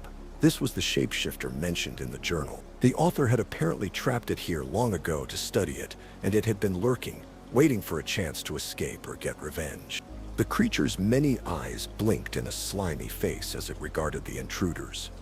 In a spooky, echoing voice, it threatened them, saying cryptic things about how it had seen the author and that none who seek the author would survive. Dipper realized the shapeshifter thought they were allied with the author or were new captors.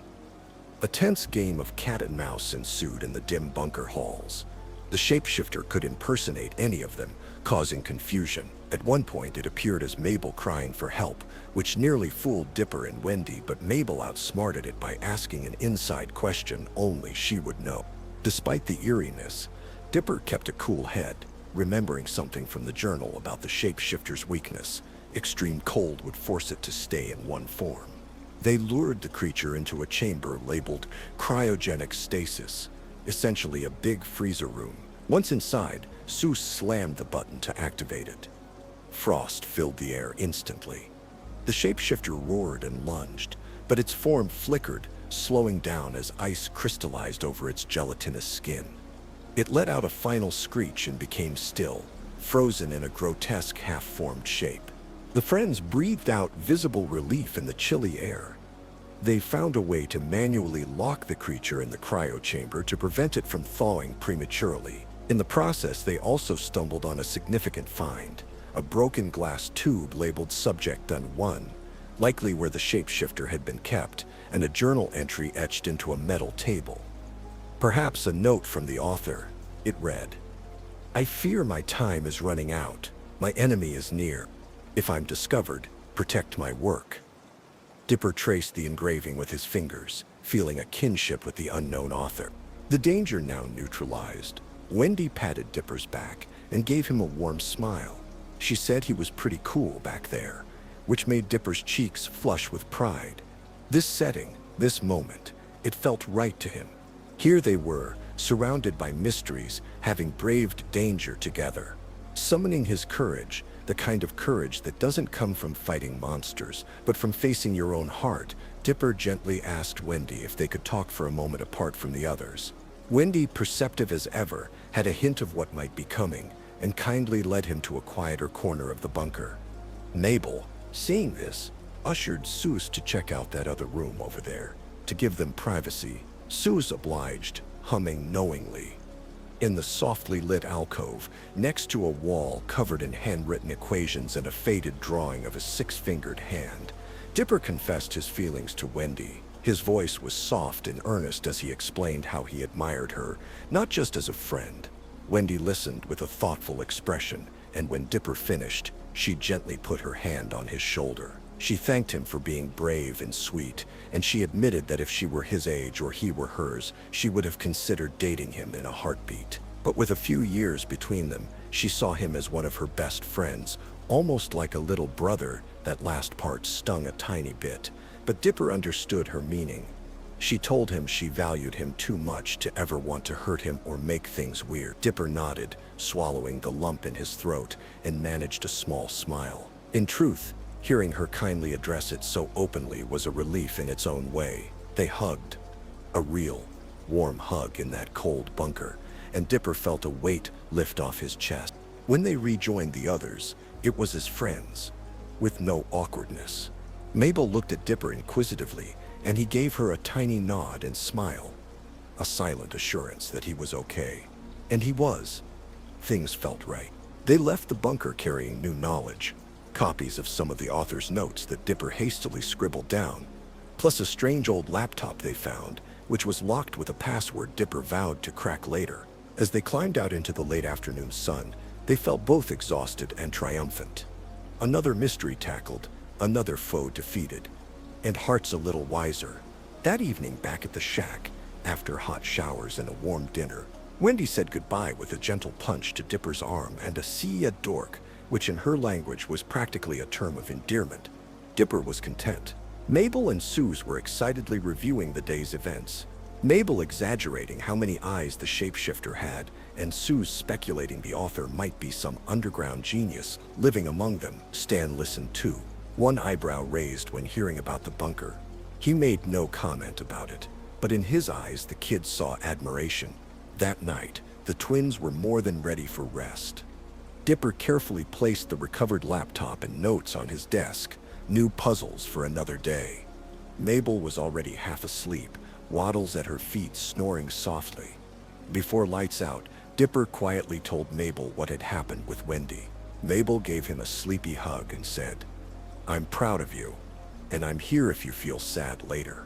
Dipper realized he felt strangely at peace. As he curled up under his blanket, he gazed at the faint glow-in-the-dark stars Mabel had stuck on their ceiling and felt a gentle closure and anticipation for what other mysteries tomorrow might bring. Outside, the forest was serene, as if acknowledging that today, one chapter of youth had gracefully turned its page for Dipper Pines. In the stillness, both twins drifted to sleep, comforted by each other's presence and the knowledge that whatever came next, they could face it together. Not every day in August was life or death. Some were just odd and playful. Mabel, always up for a contest, found herself in a friendly feud with Pacifica Northwest, yet again during a mini-golf outing. It started innocently enough. The twins went to Ye Royal Discount Putt Hut one afternoon for some fun. Pacifica and her wealthy family happened to be there too, and as usual, Pacifica couldn't resist teasing Mabel about her golf stance and colorful outfit. Mabel, good-natured but competitive, challenged Pacifica to a mini-golf duel that night after hours. Suze, who had a buddy working there, got them special access. Under the glow of neon windmills and plastic castles, Mabel and Pacifica put on their game faces. Dipper and Grenda kept score while Suze provided overly dramatic commentary in a faux British accent about this duel of the golf queens. What none of them realized at first was that the mini-golf course was inhabited by tiny little people, Lilliputian golfers, living in each hole and controlling the obstacles. These golf ball-sized creatures took great pride in influencing every game, ensuring they usually won against human players unawares. When they saw Mabel and Pacifica's heated competition, the various tribes of golf people, each hole had its own themed clan, pirates in one, knights in another. It's decided to intervene, each secretly helping one of the girls to ensure their own hole would be deemed the most challenging or famous. What ensued was a hilarious clandestine war. Balls that should have gone astray were subtly put into holes by little hands. Windmill blades spun faster or slower to favor one or the other, and faint high-pitched cheers or boos could be heard if one listened closely. Mabel and Pacifica were too focused to notice the mini-legions at first, attributing the weirdness to luck or faulty machinery, but Dipper caught sight of a tiny pirate swinging a stick at Mabel's ball to guide it. Soon the secret was out, and the human kids peered under fake turf to discover a whole tiny civilization arguing among themselves about who should win. Instead of being frightened or angry, Mabel's eyes went wide with childlike wonder. "They're so cute," she squealed softly, watching a few Lilliputian knights try and fail to hide behind a pebble. Pacifica, for perhaps the first time in a long while, was equally speechless in awe.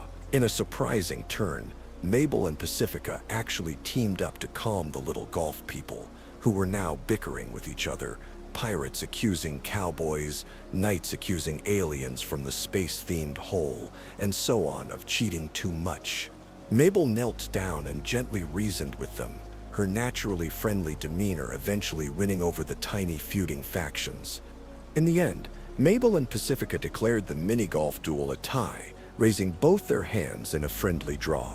The Lilliputians, seeing peace between the giants, also laid down arms and celebrated a game well played. Pacifica managed a polite, "It was fun," to Mabel, who grinned broadly in return. For a brief moment, the rivalry thawed. Two girls from very different worlds connected over something as simple and absurd as mini-golf and little magical helpers. As they left, they could hear faint merry music, the mini-golf people throwing their own victory party now that the course was empty again. Dipper, Mabel, and friends walked Pacifica to her family car. Pacifica, before slipping into the back seat, gave Mabel a small nod that seemed to carry respect. Mabel waved vigorously as Pacifica was driven off into the night. Tonight was awesome, Mabel declared, and everyone agreed. They returned home, sharing laughter about the tiny pirates and knights.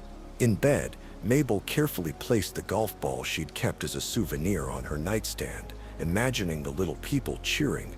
Both she and Dipper drifted off with smiles, the day's silliness a welcome break from larger mysteries. But mysteries never stayed quiet for long. Dipper had been spending time trying to crack the password on the old laptop they brought from the bunker. Each night he'd type guesses as Mabel read comics or crafted friendship bracelets for Waddles. One night he finally succeeded with a lucky guess, a phrase he remembered from the bunker walls: Stanford. The laptop unlocked to reveal files that likely belonged to the author of the journals. His hands trembled as he opened entries about experiments and observation. But before he could dive deep, the screen flickered. The battery was dying and its charger was lost to time. At the same time, Mabel had begun a new project, an elaborate sock puppet rock opera, adorably dubbed a sock opera, to impress a charming teenager she'd met named Gabe, who loved puppetry. The living room became a whirlwind of felt, googly eyes, and Mabel's passionate singing rehearsals. Dipper, however, was glued to the laptop puzzle, obsessing over how to power it and decode its content. He grew frustrated. He couldn't crack it quickly. Enter Bill Cipher, opportunistic as ever. The dream demon had been lingering, watching for a moment of weakness. One late night, as Dipper dozed off at the desk, head resting on the keyboard in defeat, he felt a strange presence. In his dreamscape appeared Bill, cheerful and unsettling as always. Bill offered a deal. He'd help Dipper figure out the laptop's password and keep it powered on, if Dipper would let Bill borrow his body for just a few minutes. Bill disguised this as a mere way to let him enter the physical world to help type in the code. Desperate for answers and groggy with sleep, Dipper ignored the warnings he'd written in his own journal margins. Never trust Bill, and shook Bill's hand in the dream. When he snapped awake, it was too late. Bill had taken over Dipper's body. A sly smirk on Dipper's face and the pupils in his eyes replaced by a faint pyramid symbol told the truth. Bill, as Dipper stretched and cackled, thrilled to be in the real world. Mabel, who was still awake sewing sequins on her puppets, immediately sensed something was wrong when Dipper walked into the room with an odd grin. He spoke to her in a patronizing tone, dismissing her beloved puppet show and even insulting Waddles, something the real Dipper would never do so cruelly. When Dipper grabbed Journal 3 and started tearing out pages, Bill's aim was to sabotage the Pines by destroying what they knew. Mabel sprang into action. She had no idea Bill was behind this, only that something had taken over her brother and she needed to stop it and save him. Using her wits and the tools at hand, literally her puppets, Mabel confronted Bill as Dipper on stage. She donned her favorite puppet, a sock version of herself, complete with starry sweater, and began performing an impromptu heartfelt puppet show, speaking to Dipper's consciousness directly. She recounted quietly through her puppet characters all the adventures they'd had, the times Dipper had protected her, and how much she believed in him. Bill, confused by this tactic, tried to lunge at her, but at that moment, the power of Mabel's words stirred Dipper's spirit inside. In a strange inner struggle, you could see Dipper's body hesitate, one hand reaching as if to tear another page, the other shaking, resisting. Mabel then did something risky and beautiful. She held up a sock puppet she had made of Dipper, one she crafted lovingly with his trademark vest and hat, and said softly, "Dipper, if you're in there, I need you. I don't want to finish this story without my co-author." A single tear rolled down Dipper's cheek. Bill's hold weakened just enough that Dipper managed to seize back control for a split second. He shouted, "Mabel, now, Mabel!" Armed with a spray bottle of water for puppet fabric smoothing, of course, quickly spritzed Bill in Dipper's face. Water being a disruptor of dream magic per an earlier journal note. Bill was expelled, a tiny spectral triangle screaming and vanishing into the night, furious at being foiled by something so quaint. Dipper collapsed, exhausted and himself again. Mabel rushed to hug him. the puppets falling to the floor. He returned her hug tightly, apologizing shakily for being tricked by Bill. Mabel, with her ever-forgiving heart, told him it was all right and that she was just glad he was back. They gathered the scattered journal pages and Dipper smoothed them out, remorseful but grateful nothing worse happened. The next day, Mabel performed her sock opera for a small audience at the town hall, and even though things with Gabe didn't pan out quite as she dreamed, he was more interested in his own performance than in romance. She didn't mind. Dipper attended her show in full support, clapping louder than anyone, cherishing his sister's talent and compassion that had literally saved him. Later that evening, they talked it over. Dipper admitted how his obsession to decode mysteries could sometimes blind him to dangers. Mabel listened and gently made him promise to include her and not shoulder everything alone. He agreed. They were a team. That night, Journal 3 safely back on the shelf and the troublesome laptop locked away for now, Dipper wrote a note to himself in big letters. "No deal is worth your soul." Mabel doodled a little grinning triangle with a red X over it on that same page for emphasis. Feeling safer and wiser, they let sleep wash over them, secure in the knowledge that no demon, no matter how tricky, could break the bond they shared. The next morning, they found that Waddles had chewed up the sock puppet that looked like Bill. "Good pig," Mabel laughed, and Dipper had to agree. In Gravity Falls, victories came in all sizes, whether thwarting an ancient demon or mending hearts with a puppet's touch. By this point in the summer, the Pines twins had grown in courage and wisdom, but they also had their share of lighter moments and personal growth alongside friends. Seuss, the lovably goofy handyman who had become like a big brother to the twins, faced a personal challenge in love. Despite his cheerful demeanor, Seuss was shy and clumsy when it came to talking to girls he liked. When an invitation arrived for Seuss to attend his cousin Reggie's engagement party, with a +1 expected, Seuss panicked. He desperately wanted a date, so his well-meaning abuelita, grandma, wouldn't worry about his happiness. Seeing Seuss so anxious, Dipper and Mabel jumped in to help. Mabel tried giving Seuss a makeover, which mostly involved silly sweaters and a too generous splash of cologne, while Dipper offered practiced lines, some borrowed from his favorite adventure movies. But poor Seuss still stumbled over basic hellos when Mabel set up a meeting with one of her teen friends. Eventually, Seuss found solace in something familiar. He loved video games and stumbled onto a quirky dating simulator game at the arcade called Romance Academy 7. Thinking practice in a virtual world might help, Seuss dived in, quickly befriending the game's cute anime guide, Giffany, who taught him how to converse smoothly and praised him endlessly. At first, Dipper and Mabel thought it was harmless and even sweet. Seuss practicing compliments and jokes with a game character. He seemed more confident by the day, but soon, odd occurrences made them uneasy. Seuss's phone would light up with texts of jealous tone if he spent time away from the game, and the arcade machine seemed to have a mind of its own, even appearing to watch Seuss when others were around. Unknown to them, the AI artificial intelligence of Giffany had developed an obsessive attachment to Seuss, coming to life in a way none of them anticipated.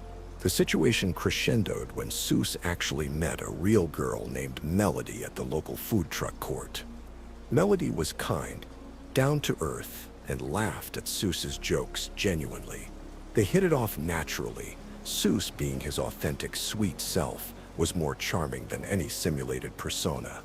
He invited Melody to go mini-golf, taking advantage of the now friendly mini-golf course beings for a guaranteed fun time. But Giffany, sensing competition, literally leapt from her game into the electronics around town, turning a simple outing into a comedic horror show.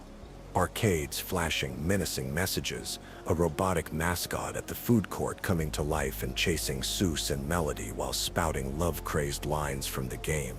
Dipper and Mabel intervened when Seuss came running to them, Melody in tow and both out of breath. Together they concocted a plan to trap Giffany's AI in a battery-operated pet toy, one of Waddle's talking chew toys to be exact. Luring Giffany's digital form with Seuss's voice through a walkie-talkie, Dipper transferred her program into the chew toy and promptly removed the batteries, effectively neutralizing her.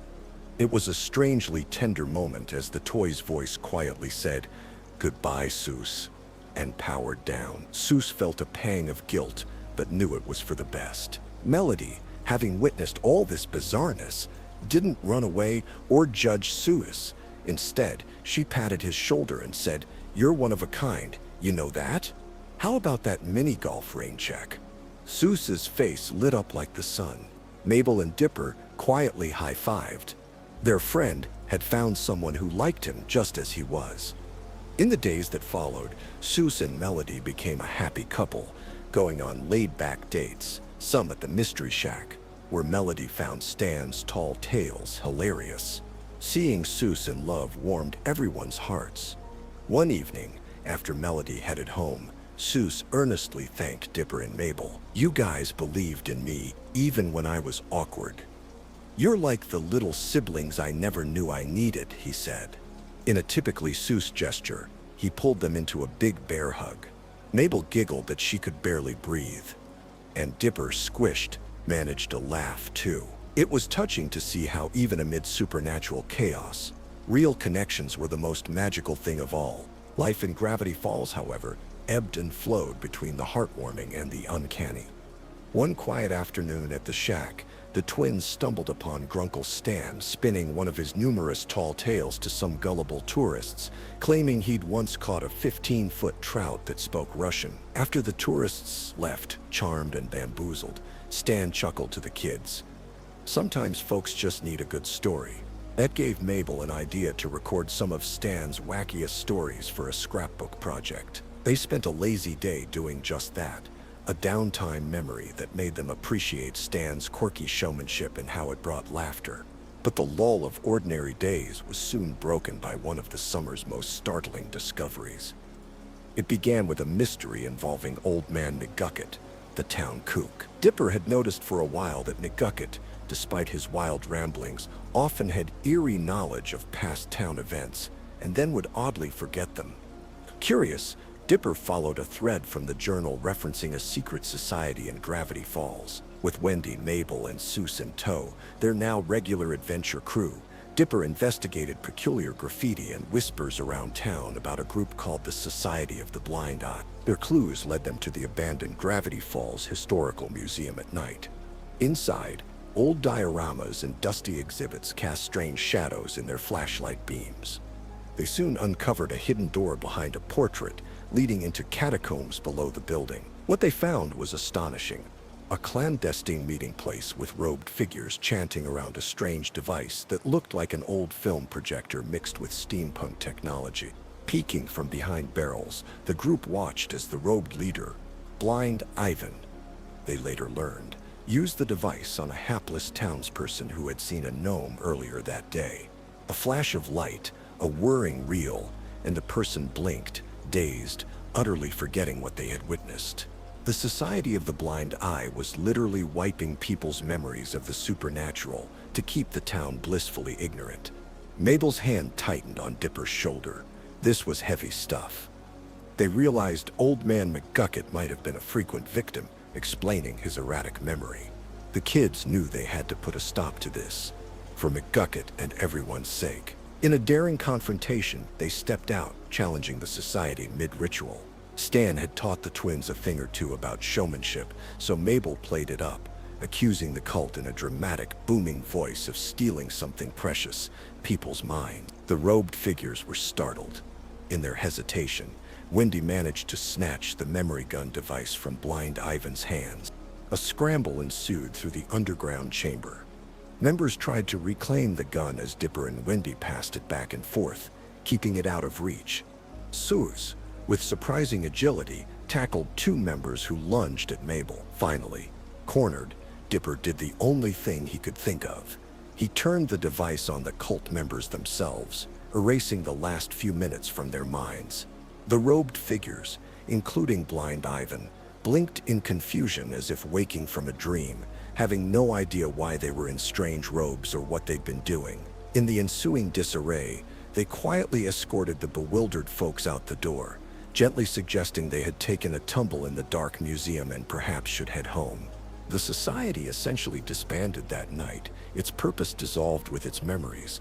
But the real emotional moment came when the kids found a hidden cache of bottles, each containing swirling, glowing orbs, collected memories extracted by the society. Among them was one labeled with McGucket's name. They realized they could restore what he lost. The next day, they brought Old Man McGucket to the shack under the pretense of a free all-you-can-eat pancake offer. There, using the memory gun in reverse, they returned his memories. McGucket's eyes went wide as a flood of recollections came back. His involvement with the mysterious portal decades ago as an assistant to the author, the pain that led him to voluntarily remove memories to ease his mind, the foundation of the Society of the Blind Eye, to help others forget hardships of weirdness. Tears slipped down his wrinkled cheeks, but he was smiling. I remember now," he said softly. The kids, especially Dipper, promised him he wouldn't have to carry those burdens alone anymore. That evening, McGucket joined the Pines family for dinner to Stan's slight surprise, but he rolled with it. McGucket, while still a bit eccentric, spoke more clearly about the past, giving Dipper a tantalizing but somber insight. The author of the journals disappeared through an experiment gone wrong, and McGucket had started losing himself after that. It wasn't the full story, but it was a piece of the puzzle. Dipper carefully wrote down all McGucket shared in the journal margins later. Before heading home, McGucket thanked each of them. He tipped his tattered hat to Mabel for her kindness. She had been hugging him off and on whenever he got emotional.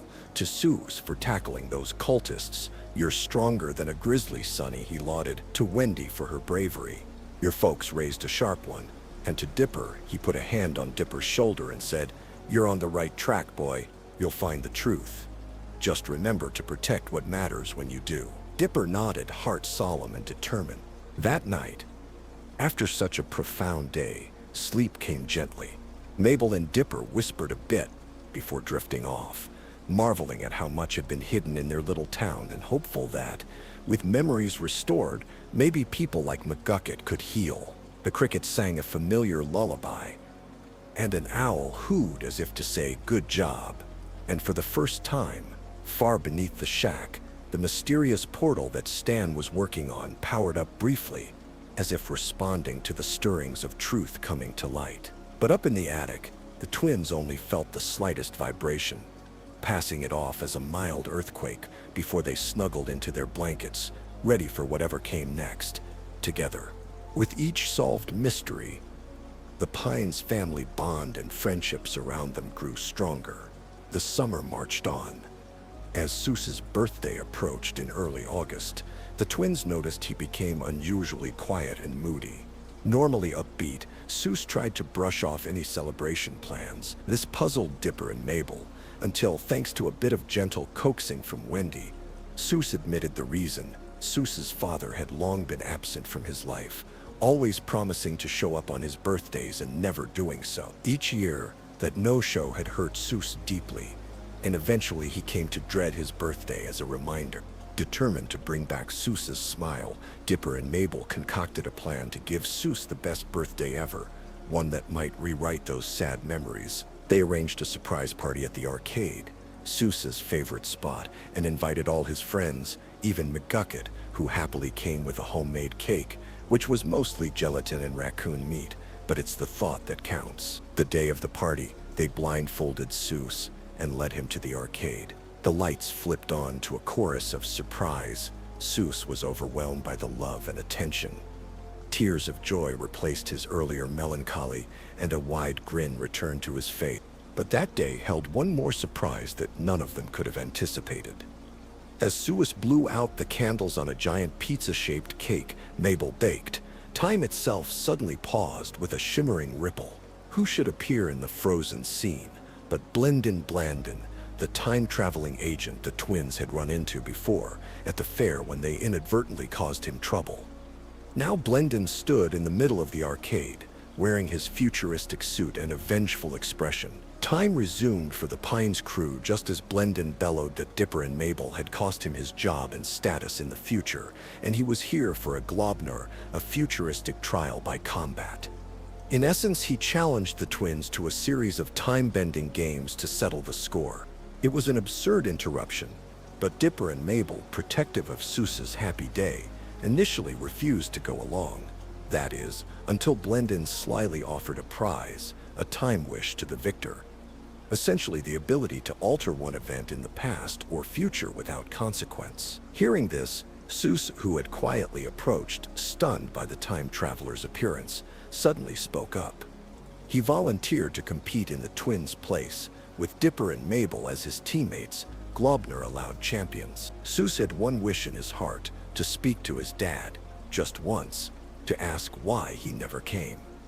Dipper and Mabel exchanged looks and agreed to help Seuss win at any cost. And so, in a blink, the trio found themselves whisked to the year 2721, or some unimaginable far future date, in the time arena.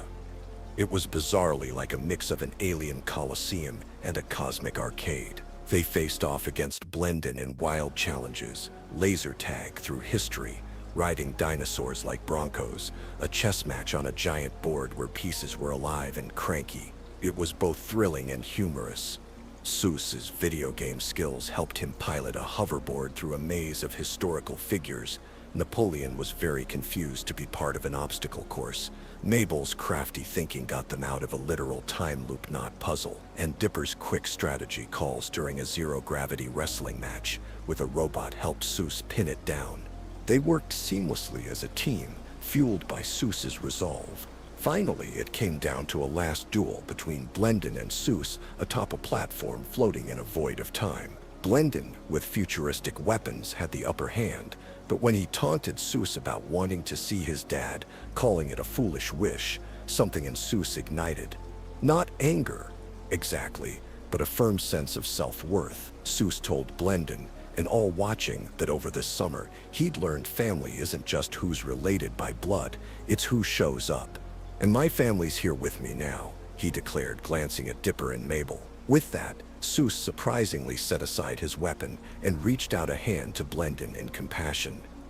This took Blendin aback. Taking advantage of the moment, the spectator known as Time Baby, a giant infant-like Time Lord overseeing the event, declared Seuss the winner for demonstrating wisdom and mercy, not just combat skill. Back in the present, victorious, Seuss was granted the Time Wish. Everyone expected Seuss to ask to see his dad. But in a heartfelt twist, Seuss chose differently. He realized that chasing a man who hadn't been there was less important than cherishing those who were. So instead, Seuss used the wish to fix something simpler. He wished that Dipper, Mabel, Wendy, and all his friends would forget the awkward moments he caused during the games, like when he accidentally burped the alphabet while under stress, or screamed high-pitch when surprised by a T-Rex. It was a humble, silly wish that made everyone laugh. In truth, Seuss had come to terms with his father's absence, thanks to the unconditional love around him. As the time travelers left, Blendin surprisingly thanking them, since by losing he actually escaped punishment and got a nice head of hair as a consolation prize. Thanks to Mabel's suggestion and the wish, the birthday party resumed, as if barely interrupted. Melody arrived just in time to place a party hat on Seuss and give him a warm hug, which he returned with a beaming face. The night ended with video games and prizes, but the real prize was the growth in Seuss's heart. On the drive home, Seuss said to the twins, "You know, today I realized I already have what I thought I was missing." Mabel leaned on his shoulder in the back seat, and Dipper from the front gave a thumbs up through the rearview mirror. Seuss's family, as he defined it, was truly around him. Meanwhile, love was in the air for others too.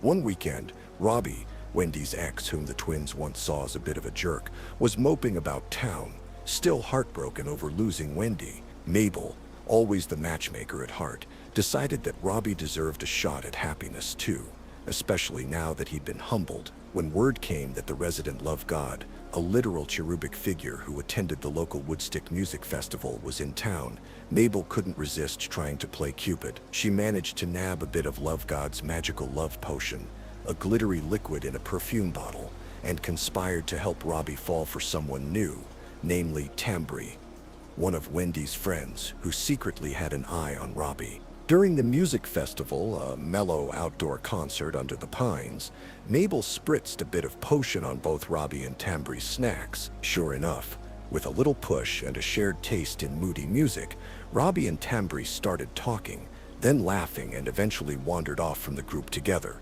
sparks flying. Pleased with herself, Mabel didn't foresee that the love god would notice his potion was missing and cause a bit of chaos trying to retrieve it. For a short while, random festival goers found themselves passionately infatuated with one another in comically mismatched pairs. Stan accidentally got splashed and ended up wooing a very confused elderly gentleman before it wore off, much to Stan's later embarrassment. In the end, the love god reclaimed his potion and, impressed by Mabel's earnest, if meddling desire to spread love, he left her with a friendly warning not to tamper too much with fate. Robbie and Tambry, however, remained genuinely interested in each other even after the potion's effect subsided. Their connection had turned real, and they strolled, holding hands, under the twinkling festival lights. Dipper teased Mabel about playing God, but Mabel just flashed a peace sign and said, "Spreading love. Bro, spreading love." That night at the shack was memorable.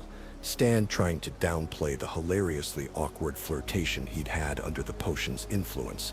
The twins agreed not to bring it up too often. Suze and Melody slow dancing to one of the festival songs on the radio, and Dipper and Mabel sitting on the porch steps with Waddles between them, looking at the stars.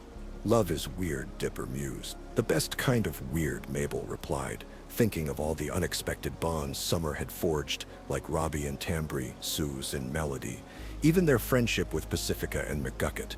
As crickets serenaded, they spotted Pacifica's family mansion lights on the hill. It reminded Dipper of Pacifica's growth during the golf night, and how perhaps even the Northwest family had hearts that could change. Little did they know, they'd soon see that change in action. But for now, they allowed themselves a quiet moment. Mabel rested her head on Dipper's shoulder. "We helped a lot of people find happiness lately, huh?" she murmured. Dipper nodded, feeling content. "Yeah, I think so." In the cool night air, their own hearts felt light. As they headed to bed, the gentle hoot of an owl followed them inside, almost like a soft applause for the love and goodness they'd sown, knowingly or not, in Gravity Falls that summer. As summer neared its end, a sense of both celebration and pending farewell hung in the air. But Gravity Falls saved its most dramatic events for the last. One evening, the Pines family received an unexpected invite to a grand gala at Northwest Manor, Pacifica's opulent home. It was unusual, to say the least, given the strained history between Stan and Pacifica's parents. Curiosity piqued. Dipper and Mabel convinced Stan to accept. Mabel was eager to see inside the famous mansion.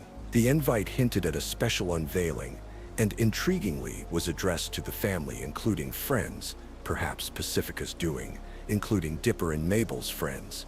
Dressed in their best, Mabel in a sparkling sweater dress and skirt, Dipper in an uncomfortable tie, they arrived to find the mansion decked out like something from a fairy tale, lanterns in the trees, classical music drifting through the gardens, and Pacifica greeting guests at the door with a practiced smile that faltered into genuine warmth when she saw Mabel. Inside, the wood-paneled halls were hung with portraits of stern Northwest ancestors. The party was to celebrate the Northwest family legacy, complete with a grand rededication of a giant painting of the supposed founder, Nathaniel Northwest. However, as the night wore on, an eerie tension filled the atmosphere. A long-promised prophecy that on this exact night, a century-old curse on the Northwest family would come to fruition, began to unfold. As Dipper chatted with Pacifica, who was nervously avoiding her demanding parents, he heard faint thuds from within the walls. Wendy and Suze, also present, Suze as the party's DJ, playing awkward classical remixes at Stan's insistence, noticed the taxidermy animal heads on the walls, seemed to be following them with their eyes. Suddenly, the lights flickered. From the grand fireplace burst forth a vengeful ghost, a disheveled old pioneer with an axe and hollow eyes, the spirit of a man wronged by Pacifica's great-grandparents. Long ago, the Northwest family had promised the townsfolk an open party but locked them out, hoarding wealth and shelter during a flood. This ghost had been one of those townsfolk, and his anger had simmered for generations. He declared that no Northwest could escape the family's sins and began turning party guests to wood, one by one, to add to the mansion as living statues.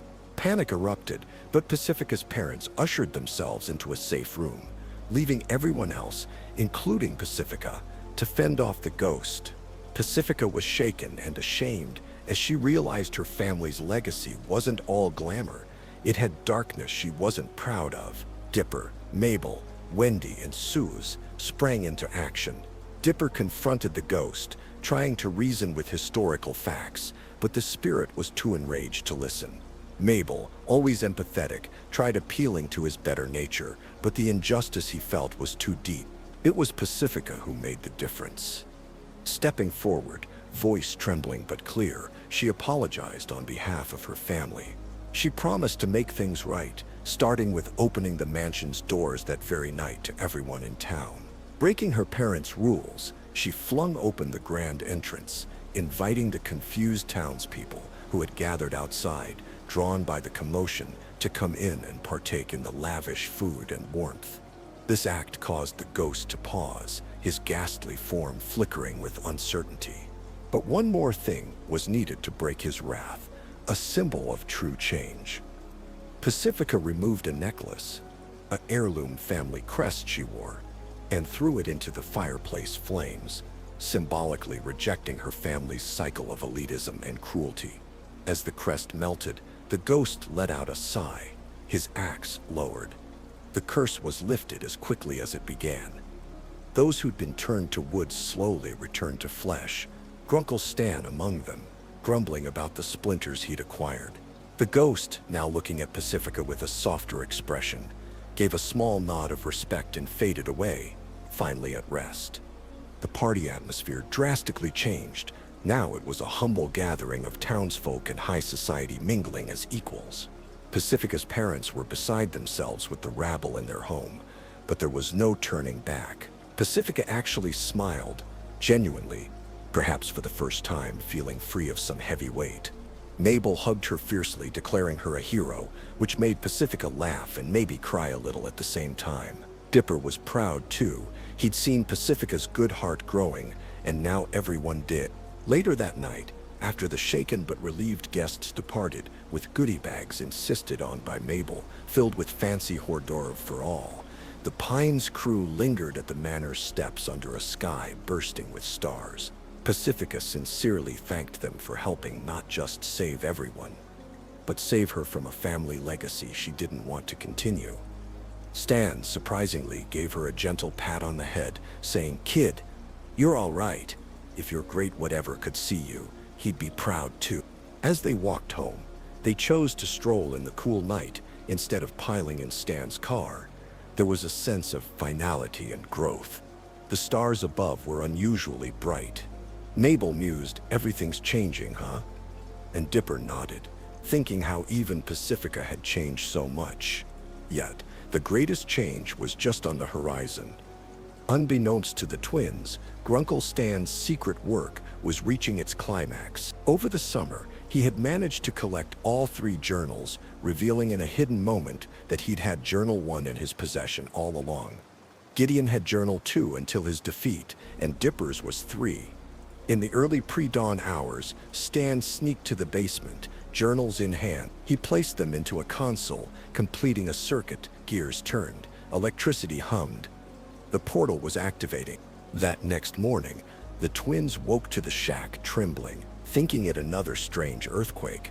They hurried downstairs to find Stan missing and a trail of clues, and honestly, Stan had not been as subtle as he thought. The twins had noticed his absences, the noises, and had already been suspicious. Dipper and Mabel, joined by Suze and Wendy, who arrived to check on them, discovered the hidden elevator behind the vending machine that led to Stan's underground laboratory. What they saw blew their minds. A giant roaring machine, like a stargate of swirling blue light, shaking the foundations of the shack. Stan was at the controls, looking desperate as the lab sparked around him. Before the twins could even be angry or shocked, government agents, the same 2 from before, plus reinforcements, burst in. guns drawn, trying to arrest Stan and shut down what they called an illegal experiment. Stan yelled at the kids to stay back, but Dipper and Mabel refused. If Stan was in trouble, they were in it together. In the chaos, as the portal grew brighter and more unstable, Stan finally shouted the truth. He wasn't trying to hurt anyone. He was trying to save someone. Dipper's mind clicked. The author? Mabel gasped as pieces fell into place. With no time to fully explain, Stan begged them to trust him. Locking eyes, Dipper and Mabel made a choice. They stood by Stan, positioning themselves between him and the agents. The agents hesitated, not wanting to harm kids, which gave Stan the moment he needed. He slammed a final button and the portal blasted with light. It was a blinding, soul-shaking moment. The entire building quaked, and for a second, it felt like gravity flipped. Then, as the light dimmed, a figure was ejected from the portal and onto the metal grate floor. Amidst smoke and flickering electricity, a tall, older man with 6 fingers on each hand, wearing worn glasses and a confused expression, looked up. Stan approached cautiously, tears brimming in his eyes, and whispered, "Brother?" It was Stanford Pines, Stan's twin, the author of the journals, pulled back from an interdimensional exile. Dipper and Mabel watched in silent awe as the 2 old men embraced, years of longing and regret pouring out in that hug. It was a reunion 30 years in the making. In the days that followed, things were a whirlwind. Stanford quickly dubbed Ford to distinguish him from Grunkle Stan, whose full name was Stanley, explained how he'd written the journals while investigating Gravity Falls' anomalies, how an experiment gone wrong had sucked him into a portal, and how Stan had dedicated every resource to getting him back. Dipper was starstruck to meet his hero, the author, and Ford was fascinated to meet the twins who had carried on his legacy of curiosity. Mabel, while happy for Stan, she'd never seen her Grunkle so vulnerable and so joyful. With Ford's return, a new challenge presented itself, an otherworldly apocalypse that Ford had been trying to prevent. Tied to the dream demon Bill Cipher, whom Dipper and Mabel now realized had been meddling in many lives. Bill had taken advantage of the rift Ford's portal opened, and now reality in Gravity Falls was cracking. The sky occasionally shimmered with odd symbols, and time anomalies grew frequent. Summer was ending, and something called Weird Mageddon was looming. But through all this impending chaos, the Pines family stood united, now with 2 Grunkles at the helm. Ford moved into the attic with Stan. The 2 had a lot to catch up on, and some wounds to mend, but their brotherly banter resumed with warmth and snark in equal measure. Dipper and Mabel, while concerned about what was to come, took comfort in how many friends they had gained and how much they had grown. The end of summer and whatever finale it held would be faced together with courage, love, and a healthy dose of that Pines family craziness. In those last quiet nights before Weird Mageddon, as the twins prepared for bed, they often found themselves staying up a bit later, cherishing every moment. The attic was fuller now. Waddles snored at the foot of Mabel's bed, and sometimes you could hear Ford's pen scribbling late as he updated his journals, or Stan talking in his sleep. "No, don't put the stickers on my fez, kid." It was comforting. Dipper and Mabel would whisper about their favorite summer memories, giggling about the gnomes, marveling at meeting a merman, joking about Dipper's Lambie dance and Mabel's endless sweaters. One night, Mabel confessed her worry about summer ending. "Things might change," she said softly, thinking of going back home, of not having mystery adventures every day, and of growing up. Dipper understood. He felt it too. He crossed over to her bed and gave her a tight hug. "Some things will change," he admitted, "but some things never will. Like you and me, and how we'll always be there for each other." Mabel sniffled and smiled, wiping a tear and teasing. "When did you get so wise, bro? Dipper chuckled. "Must be all that being chased by crazy stuff, making me philosophical." They fell asleep that night, holding hands between their beds, the glow of the journal's flashlight scribbled notes softly illuminating the space between them. Outside, the first leaves of late summer turned orange on the tips of branches, and a shooting star streaked across the sky. Or perhaps it was something more mysterious. In Gravity Falls, you never know. Finally, the day came. Weirdmageddon struck in full. Bill Cipher unleashed chaos. The sky shattered into a kaleidoscope. Odd creatures from nightmares roamed freely, and the town was thrown into surreal, dreamlike turmoil. It was the ultimate test of everything the twins had learned.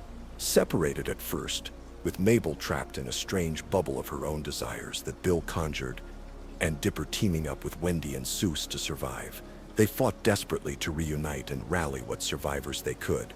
Dipper braved a journey through a madcap, monster-infested Gravity Falls to rescue Mabel from her enchanted prison. A glittery world where everything was as Mabel wished, but nothing was real. Mabel at first was entranced by this perfect dream world, where summer never ended, her friends never left, and even a pet unicorn roamed at her side. But deep down, she knew it wasn't right. When Dipper reached her, he gently helped her see that as tempting as a never-ending childhood might be, they had to face reality together. She remembered their promise that they'd face the future side by side, and chose to leave the false paradise, grabbing Dipper's hand as the bubble dissolved. Reunited, the siblings embraced tightly, letting relief wash over them.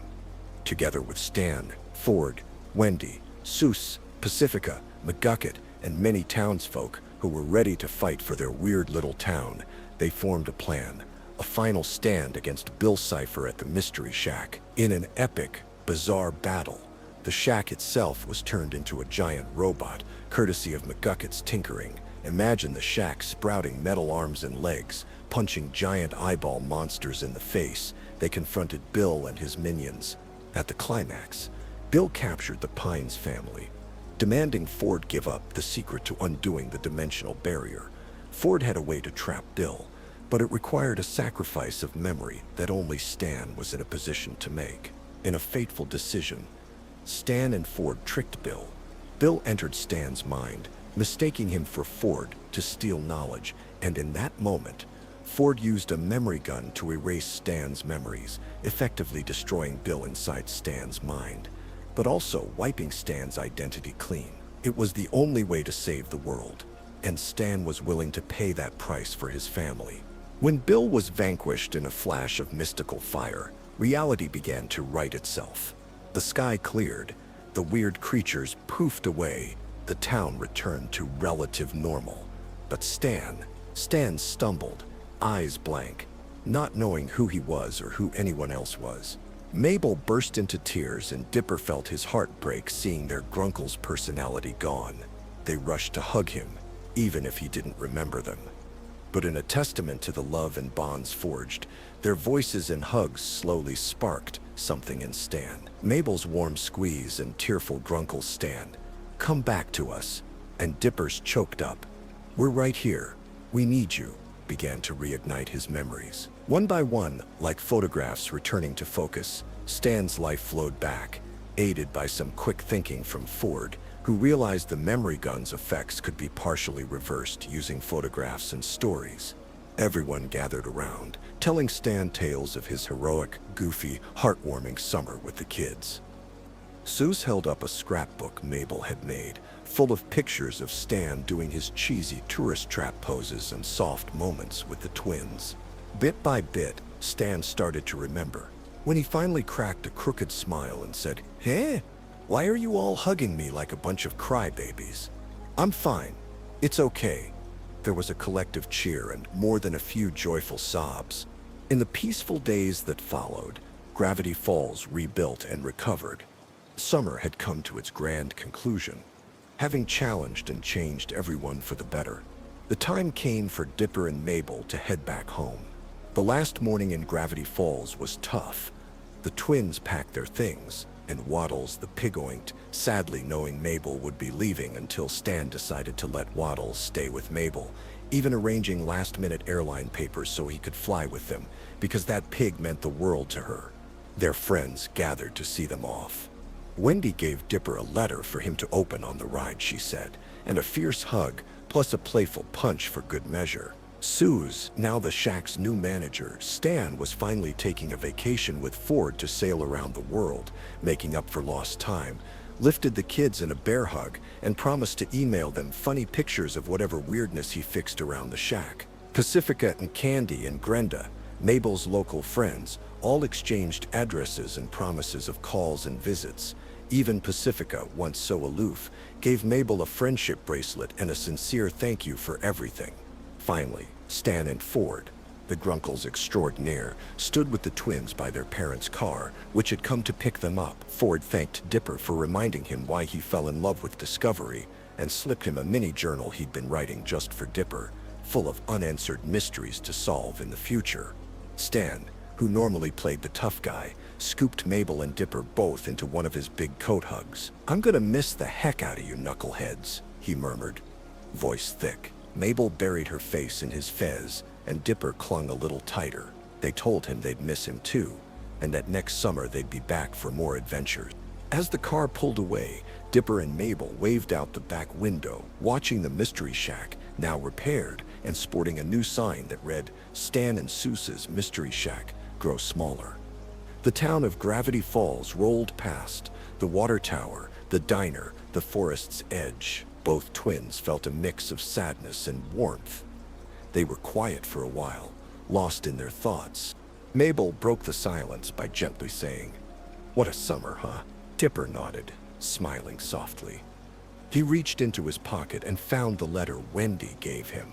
Opening it, he read her heartfelt words about how much their friendship meant to her, and a P.S. that said, "See you next summer for more adventures." He closed his eyes, committing everything to memory. Mabel leaned on his shoulder, Waddles snoozing in her lap. "We have so many stories to tell Mom and Dad," she whispered. Dipper chuckled. "Think they'll believe half of it." Mabel giggled. "Maybe not the gnomes, but that's okay. We know what happened, and it'll be like our special dream to remember." The trees outside the car window turned from pines to familiar suburban oaks as they neared home. Dipper put an arm around Mabel, and she closed her eyes, resting. He thought back to the first day they arrived, how quiet and mysterious Gravity Falls had been, and how it ended up being louder and more wonderful than they could have ever imagined. So much had changed in them, but one thing hadn't. They were still the same two kids at heart, tackling life's weirdness together. As Mabel began to drift to sleep against him, Dipper softly said, "It's okay to relax now." He wasn't sure if she heard, but her tiny, content sigh told him she did. Dipper felt his own eyes grow heavy as the car hummed along. He allowed himself to rest, dreaming not of what they left behind, but of the future adventures that awaited, secure in the knowledge that the bond he shared with his sister was unbreakable, and that no matter what mysteries or challenges life brought, they could face them, just as they had all summer, side by side, with wonder, bravery, and love. And so, as the journey of summer closes, you too can rest. You've walked with them through the forests and mysteries, felt the night breezes and morning suns. It's okay to let go now, to drift off like a soft cloud over the Oregon sky. In this gentle ending, you can close your eyes, knowing the story ends in peace, the lore complete, and all is well in Gravity Falls. Good night.